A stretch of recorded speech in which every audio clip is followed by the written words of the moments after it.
A January 6th storm is one brewing. That's what Jen Psaki said. She made that announcement on her new MSNBC gig where she's talking about all sorts of things there. She was responding to the Oath Keepers. Several of them got convicted of seditious conspiracy. The DOJ is very excited about this. They wanted seditious conspiracy from the beginning. What it turned out, many of these J6 crimes were the massive insurrection. Most of them, as we've talked about here, were criminal trespass, disorderly conduct. Okay, if you did the same thing at your local, 6th Street bar or whatever it is, it would be very, very minor crime. And it probably wouldn't even be a crime if somebody was waving you in and opening the doors for you and saying, come on in. So they needed something more than that. It took them a long time. They finally tracked down the Proud Boys. They finally got down the Oath Keepers and they said, all right, now let's go get them. Seditious conspiracy was the charge. Now, 5 people were on trial. Only 2 of them got the seditious conspiracy charge. And so they're celebrating this as a big win. And it is a bit of a win for them because now they know that they can get somebody on this charge. And guess who's next? Guess who led the charge? Guess who was the one who's leading all of the sedition ideas? Donald Trump, obviously. So if they've got some of these guys in the Oath Keepers group, guess who is next? So we're going to take a look at the verdict form right now. I have that queued up, I do believe. Here's what it looked like. Verdict for the Oath Keepers. We can see in the case of the United States of America versus the 5 Oath Keepers, we've got Stewart Rhodes, Elmer Stewart Rhodes. And he's an interesting fella. We've played video here on this channel of him walking down the street here in Arizona with somebody named Ray Epps many times. It was a very curious relationship that they had. And Ray Epps was also there on January 6th with some of these other these other Oath Keepers. We see Kelly Meggs, Kenneth Harrelson, Jessica Watkins, and Thomas Caldwell, another individual that we've talked about here. Verdict form reads, count 1, seditious conspiracy. This is the big one. This is the one that they all wanted. Everything else is like, okay, whatever. But this is the big cojones. You see here, verdict as to each defendant. Verdict as to defendant 1, Elmer Stewart Rhodes III, guilty or not guilty. Jurors said, guilty right there. Big check mark of guilt. Subnote 1, if guilty of the conspiracy charge in count 1, which object do you unanimously find the defendant conspired to achieve? Okay, so what's the conspiracy? If he's guilty of the conspiracy, what's the conspiracy? Jurors said, to oppose by force the authority of the government of the United States. But they didn't check the one of to use force to prevent, hinder, delay the execution of any law of the United States. So it doesn't sound like it's actually the interference with the transfer of power to me. I mean, this one is to prevent the execution of any law. Isn't that the transfer of power? Like the actual counting of the electoral vote ballots that Mike Pence was doing and declaring them, that whole thing that we all watched. We're all watching, what's Mike Pence going to do? We've got duplicate ballots coming in from Arizona. What's he going to do? Right, all that stuff. And he did exactly what we all thought he was going to do. So they say that it was just to oppose by force the authority of the government of the United States. So it's, I guess, just by the force, right? Yeah, because that's where they got, I guess, into a little bit of trouble there. So that's the conspiracy. It's not to delay the execution of any law. It's just to oppose by force the authority of the government. Okay, pretty broad, pretty generic. All right. We also have defendant number 2, Kelly Meggs. She's also guilty, right? That's 2. Same thing. Oppose by force the authority of the government of the United States. But once again, not anything about delaying the execution of the law. Now that's the 2. Those are the 2 people who were ultimately found guilty. These other 3 conspirators, okay, they were all charged with conspiracy, seditious conspiracy. So evidently they were not a part of the conspiracy at all. So guess what? Kenneth Harrelson, not guilty. Good day for him. Another one, Jessica Watkins, not guilty of conspiracy. Don't find any reason for it at all. And lastly, Thomas Caldwell, not guilty. Right, and so those are all good news for these people. That's the seditious conspiracy. Now, there's other charges. Here you can see them break down. We'll run through the rest of this. Conspiracy to obstruct an official proceeding, okay? And Yeah, it's such a closely related charge, but it's so different. The other charge is just seditious, right? It's a seditious conspiracy. Like, I guess you're literally going to secede from the union. This is just a low-level conspiracy to like interrupt a proceeding. Okay, so it's actually not sedition. It's actually not like you're going to leave the country, right? You're not actually trying to insurrect anything. All you're trying to do is apparently interfere with the proceeding. Okay, so even Stuart Rhodes, not guilty on that one. Kelly Meggs, guilty. Jessica Watkins there, guilty. Both those people probably inside. The others were not, so not guilties on those. Obstruction of official proceedings, all of them guilty on all of those, right? And this is really what you're hearing about. Everybody's, oh my gosh, 5 guilty verdicts, guilty counts for the Oath Keepers. And then similarly, right, not guilty for Stuart Rhodes. Big not guilty there. Kelly Meggs, guilty. Kenneth Harrelson, to prevent members of Congress, right? So even, that's interesting that Stuart Rhodes was not guilty on preventing members of Congress from discharging their duties. And so you can see how it sort of breaks down. Destruction of property, bunch of not guilties on that. Obstructing officers during civil disorder, guilty. Stuart Rhodes, guilty of tampering with documents or proceedings, guilty on that one. So just a whole slew of charges. Now, as we're going to hear, guilties on these, tampering with documents for Caldwell, Meggs, and Harrelson. All done November 29, 2022. And the media is very excited about this, as we're going to hear from Jen Psaki shortly. But before we do, let's check in with the Oath Keepers announcement from Merrick Garland himself. This is our Attorney General celebrating the guilty verdicts for the seditious conspirators now, called the Oath Keepers, several of them finding guilty verdicts after a 7-week trial. These convictions were the result of tireless work by Justice Department agents, attorneys, analysts, and support staff, beginning in January 2021 with a methodical collection of evidence and continuing through the presentation of that evidence during the 7-week trial that began in October of 2022. Their skill and dedication are in the very best tradition of the Justice Department, and we are all extremely grateful to them.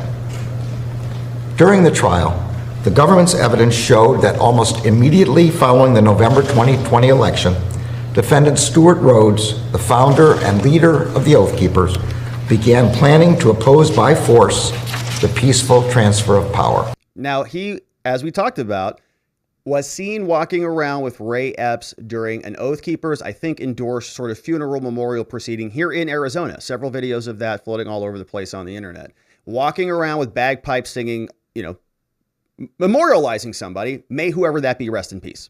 But they're walking down the street. We saw Ray Epps was there on January 6th. We've got a lot of questions about all of this, right? Who was with whom and who was sending stuff to who and what was going on here? And he says that they got the leader. Seditious conspiracy. What's next? With Rhodes, defendants Kelly Meggs, Kenneth Harrelson, Jessica Watkins, and Thomas Caldwell communicated and planned to travel to Washington on or around January 6, 2021. On January 6, as the government's evidence showed, defendants Meggs, Harrelson, and Watkins forcefully breached the U.S. Capitol wearing paramilitary gear, while defendants Rhodes and Caldwell remained outside on the Capitol ground, coordinating activities. A couple people went in. Last evening, a jury of the defendants' peers found each of them guilty of serious felony offenses. As the verdict of this case makes clear, the department will work tirelessly to hold accountable those responsible for crimes related to the attack on our democracy on January 6, 2021. All right, so that means that they are not done. They're going to keep on going. They have already gotten many convictions, and we've talked about this here, right? There's about 900 of them that are currently being prosecuted. We don't know what the ultimate distinction is between how many are open and closed still, but they're not done, right? They're just getting started. They finally got a couple seditious conspiracy convictions under the belt, and he said they're going to be moving forward aggressively. So that's our Attorney General. Very excited about this. We're going to listen to Jen Psaki and what she has to say in terms of her reaction to this. She's sort of excited about it, says that there's a quiet storm brewing and she can't wait until all these MAGA insurrectionists get eviscerated. But before we check in with Jen, let's talk about our friends over at 4Patriots. My friends, a food shortage could be coming. Even in the United States, experts have been writing about this as recently as July. We've got drought, inflation, new policies. We've got our food supply near its breaking point. That's why survival food is more important now than ever. You can create your own stockpile of the best-selling 4 Patriots survival food kits ever.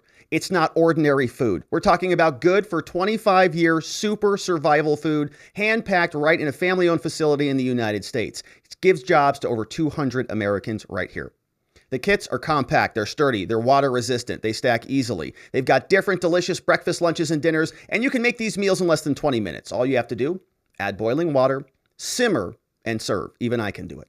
And right now, you can go to 4patriots.com and use code Robert to get 10% off your first purchase on anything in the store, including this amazing 3-month survival kit right here on your screen. You'll get their famous guarantee for an entire year after your order, plus free shipping on orders over $97. They're called 4 Patriots because a portion of every sale is donated to charities who support our veterans and their families. And you can go to 4patriots.com, use code Robert to get 10% off your order right here on the website, 4patriots.com. Start building your stockpile today, my friends. All right, let's take a look now at Jen Psaki, reacting to the verdicts from the Oath Keepers. Very excited that they are now found guilty. Jen Psaki is commenting, saying, I heard from my insider sources that Merrick Garland is like a hurricane. The man's like a tornado. There's a storm brewing, and it's coming in hot. Kevin McCarthy in the House. Yeah, it's a parallel universe. Hold all the hearings they want, but the action in the litigation and the decisions people will face about whether to cooperate or whether to face really significant prison time that's going to be, I think, the issue of the next year. Not all this. Yeah, I mean, look, I think you have on one hand, you have the Republican Party on every level, the battle for the RNC chair, whatever Kevin McCarthy's strategy is, which I don't think it's three-dimensional chess. I think he doesn't know, and Marjorie Taylor Greene's participation in policy committees. There's an identity crisis playing out here. Who are they for? What are they for? What are they fighting for? I think she's right about that. I don't think she's wrong. I don't think the Republicans have any idea what they're doing. What are they standing for? Removing 87,000 IRS agents? Have we heard from them at all after the elections? Kevin McCarthy is going to investigate a bunch of stuff. Okay. Well, what are they for? What are they standing for? What are they going to do? That's why people are looking to alternative candidates. That's why people are looking to guys like Trump, because he has a position, whether you like it or not. They're scrambling around trying to find somebody, but there is very little leadership from the GOP. She's got that nailed. And then on the other hand, to David's point, you have Merrick Garland and the Department of Justice. And I think he deserves, and they deserve some credit here. And I was speaking with a Department of Justice official a couple weeks ago who described Merrick Garland as a quiet storm, somebody who builds. That is what he is doing. They went big with Stewart Rhodes. There are more seditionists. They are going to continue to prosecute. He's obviously has Jack Smith in charge, who is a guy who is prosecuting war criminals. This is a complete badass guy who's doing this, and they are doing serious work here. Well, there's an identity crisis going on the other side. And that work won't stop, Joe, so... It won't. That's why they've got a special counsel, so that he can just keep going and going and going and going. It's very convenient. As soon as the January 6th committee, which is illegally constituted, should have had 13 members on it, doesn't, it is going to go bye-bye. And they need something else that's just permanent prosecutorial body that they can just milk like a cow for the endless rest of Biden's term. And they've got one. Perfect. They've got now a special counsel who's going to do all of the heavy lifting. But Jen is saying, well, Republicans have an identity crisis. Merrick Garland's doing some really great work. The seditionists are amongst us. So be very careful and cautious wherever you go. They might pop up behind a dark corner and lure you in to their MAGA insurrectionary holes. I don't know what we have, actually. I don't know what we call them. Anyways, the point is, that's Jen Psaki. She's out there, very excited, you can see, almost kind of giddy about this, but we'll see how long that lasts. Now, they are also asking questions of Merrick Garland because we don't hear much from him. Finally, Merrick Garland makes a public appearance and people want to know about the special counsel. Do you have anything you can share with us about this, Mr. Merrick Garland? Is he working hard? You know, Jack Smith, the war crimes prosecutor who used to work at The Hague, what's he up to these days? Obviously, in the course of deciding on Mr. Smith as special counsel, I did meet with him. He has been meeting with the members of his team to get up to speed. You already know he's already signed a pleading in the 11th Circuit. Which we read here. He promised to the American people in his own statement that there would be no pause or hiccup in his work. And I understand that that is exactly what's going on now. No pause, no hiccup. We saw that he was already convening some grand juries to begin the investigation. We talked here about the submission that he sent into the 11th Circuit. It was a response to Trump and his litigation from James Trusty. And we're still waiting on that issue to resolve, I believe. That's the special master issue. So we'll continue to follow that one, of course. But people want to know, right, what's going on with the DOJ? If the J6 committee is wrapping up, what's happening with special counsel? And a lot of people have questions about the J6 committee and their disposition. Mr. Merrick Garland, you know, the J6 committee is going to be going bye-bye. We've heard from Adam Schiff. They kind of said that they were going to scrub some of their records. Is that going to be a problem for you? Are you looking for the full case file? Understanding is that is still a work in progress. Can you give us an update on whether the department is still pushing to get access to all of the transcripts of the witnesses that committee has met with? We would like to have all the transcripts and all the other evidence collected by the community, so that by the committee, so that we can use it in the ordinary course of our investigations. Are you satisfied that you've had the access that you need, or? We are asking for access to all of the transcripts, and that's really all I can say right now. Oh, that's all he can say right now. Very curious. So, excuse me, sir. So do you have access currently to everything you need? Well, I really can't say anything about that. All I'm saying is we're asking for it. We've been asking for it. Can you? So it sounds like no then, right? Can you elaborate on that? That's all I can say right now. So that very, very, transparent, American, democratic, even though it doesn't have any representation at all on the J6 Select Committee, they're not even very transparent with their own DOJ. They don't even send the full records over to him, and he can't really talk much about it because it would make him look bad if he did. Okay, so that's Merrick Garland. But he wants the transcripts. He wants the depositions. He wants the full files. This is the entire case file, right? This is the idea that what the J6 committee is going to do is they're going to give us this report, and it's going to be their final report. And we're going to say, well, can we see like your footnotes? Can we see your bibliography? Where did you get your authority? Where did all this material come from? Because this sounds like there might be something different here.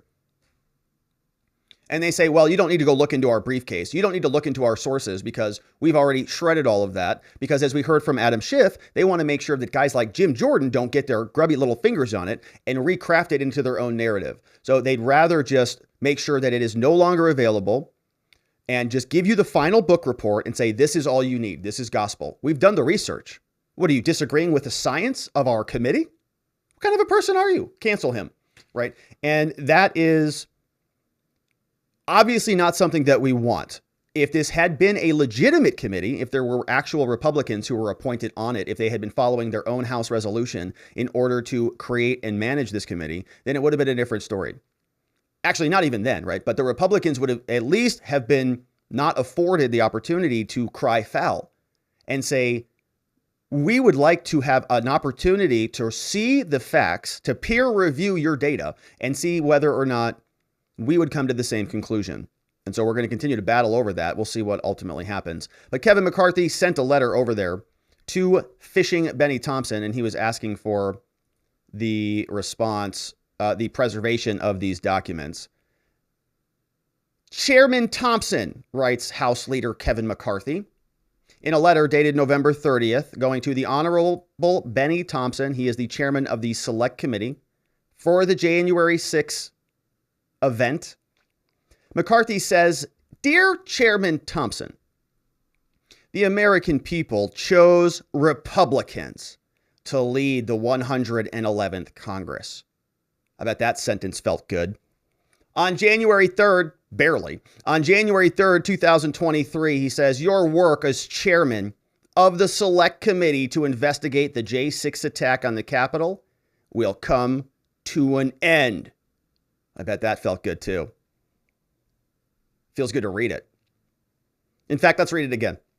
On January 3rd, 2023, Chairman Benny, your work as chairman will come to an end. Yeah, that's nice. For those reasons, I remind you and your staff on the committee to preserve all records collected and transcripts of testimony taken during your investigation in accordance with House Rule 7. As the chairman, regardless of who may be directing the work of the committee, you are responsible for the work done by its members and the staff. It is clear, based on recent news reports, that even your own members and staff of your committee have no visibility into the totality of the investigation. All right, so we don't know what the full universe of the material is. Footnote 2, he's referencing an article from the Washington Post, says J6 panel staffers angry at Cheney for focusing too much on Trump. Right, so they're basically saying they don't even know the extent of the sort of the scope of the Venn diagram. So McCarthy says, some reports suggest that entire swaths of findings will be left out of the committee's final report. You've spent a year and a half and millions of taxpayer dollars conducting this investigation. McCarthy says it is imperative that all information collected be preserved, not just for the institutional prerogatives, but for transparency to the American people. The official congressional records do not belong to you, Benny, or any member, but to the American people. And they are owed all of the information that you gathered, not merely the information that comports with your political agenda. Although your committee's public hearings did not focus on why Capitol Complex was not secure on J6, great question, the Republican majority in the next Congress will hold hearings that do so. Ooh, that sounds fun. The American people have a right to know that the allegations you have made are supported by the facts and to be able to view the transcripts with an eye towards encouraged enforcement of U.S. law. Sincerely, signed Kevin McCarthy, Republican leader. All of that sent over to Chairman Benny Thompson. And of course, we'll see if they follow suit. We know that they don't really care much about the rules. They don't even follow their own literal founding document called H.R. 503. So they are very unlikely to care, I think, about preserving much of anything, because what are the Republicans going to do once they shred the evidence? What are they going to do? Say you shredded a bunch of evidence? And they'll say, well, you're insurrectionists, so you supported an insurrection. What are they going to do? Hold more hearings? And around we go. So that's what it looks like when we've got a lawless, sort of a disorderly government in Washington, and we're going to have a lot more of that. We, of course, will continue to follow these goons, and I hope that you join us. Thank you for subscribing and liking this video wherever it is you're watching it.